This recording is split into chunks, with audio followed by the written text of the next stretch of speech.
Jesus and his disciples had been working hard to spread the good word of God.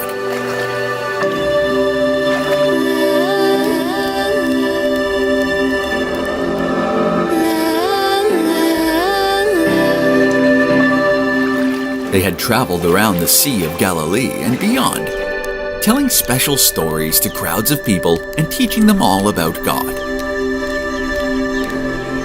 Jesus and his disciples called their special stories parables, and townsfolk would come from all over to hear Jesus tell his parables. Jesus had also been performing miracles, showing the people his remarkable gifts and blessings from God. On one particular day, Jesus had fed thousands of people with just 5 loaves of bread and 2 fishes. You might already know that story, called the feeding of the 5,000. The disciples had seen Jesus perform this miracle, but didn't quite understand. Did Jesus do some trick to make more bread and find more fish?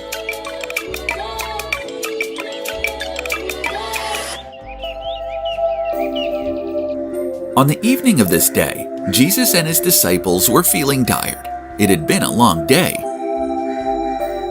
Jesus had fed the crowds, told them lots of parables, and even healed their sick people.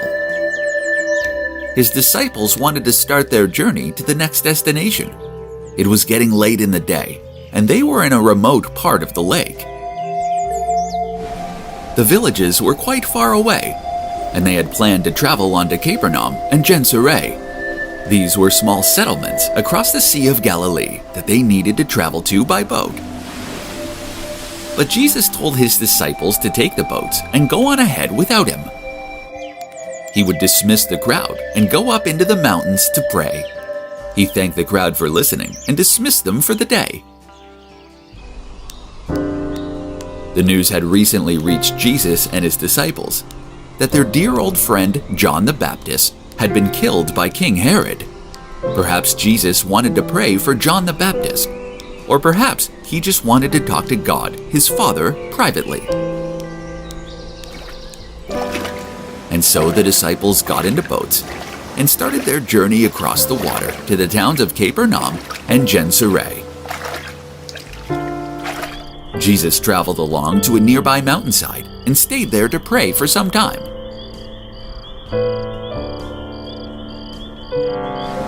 He could see the disciples' boats traveling out on the lake, buffeted by a strong wind. They were already some way away from the shore. Jesus stayed on the mountain until the early hours of the morning, praying to God. He thought about his day preaching to the townspeople, healing the sick, and performing miracles. Then, when he was ready to finish praying and come down from the mountainside, he looked out to the waters. He could still see the boats of disciples floating around some way away on the lake. It was shortly before dawn.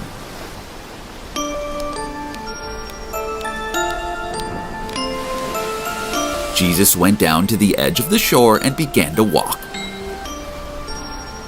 He stepped onto the water, which rippled and waved gently beneath his feet. Step by step, he walked onto the water towards the disciples' boat. His disciples were not sleeping. They had been looking out of the boat and across the water, hoping to catch a glimpse of Jesus coming down the mountainside.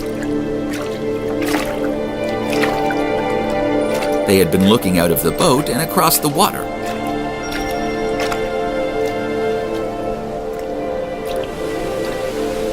When they saw the figure of Jesus coming across the water towards them, they felt terrified and they cried out, "It's a ghost! Ah!"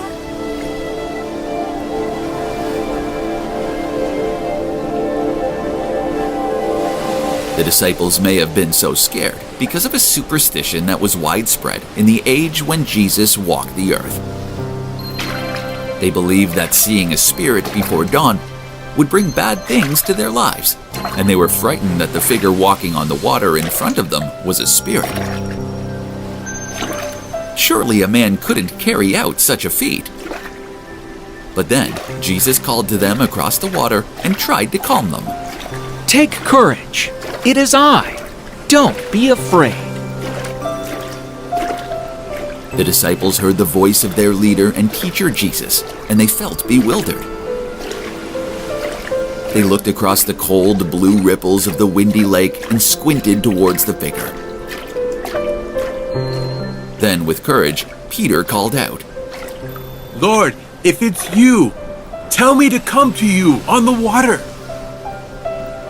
Jesus heard Peter call to him, and he called back, Come.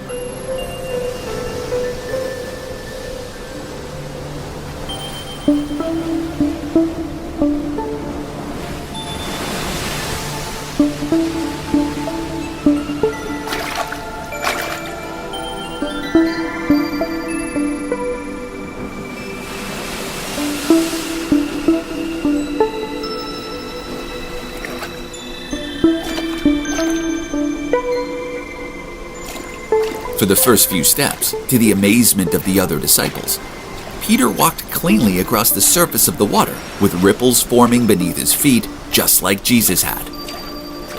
The disciples watched in wonder, their eyes wide.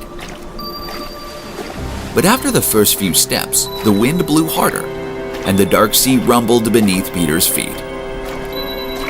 He looked down into the deep black water and began to feel frightened again. The wind puffed and wailed around him, and his feet sank into the water. Peter cried out, Lord, save me. Lord, save me, please. The disciples cried and shouted as Peter sank into the water. Surely he would drown in the windy sea. But Jesus heard Peter's cry. Jesus walked towards him. Jesus extended his hands, and he caught Peter, wailing and thrashing just as he was about to drown.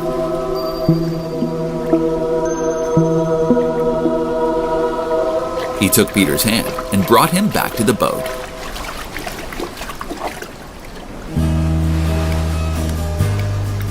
Peter and Jesus both stepped back into the boat. Peter shook the water from his clothes. Jesus said to Peter, You of little faith, why did you doubt? The wind had dropped now, and the deep waters of the Sea of Galilee were cold and still again. Peter and the other disciples were amazed. Surely they had seen a miracle. Jesus had walked on water and rescued Peter from certainly drowning. And indeed, Peter had walked on water for just a few steps too, guided by Jesus.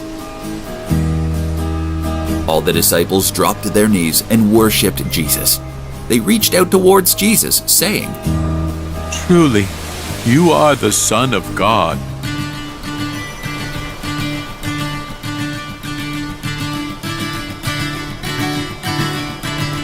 Now they felt ashamed, for they knew the Son of God wouldn't need to rely on tricks or schemes.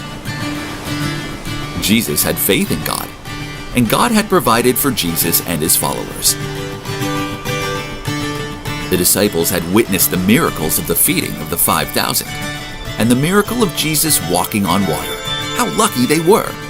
Now they understand that Jesus was truly the Son of God.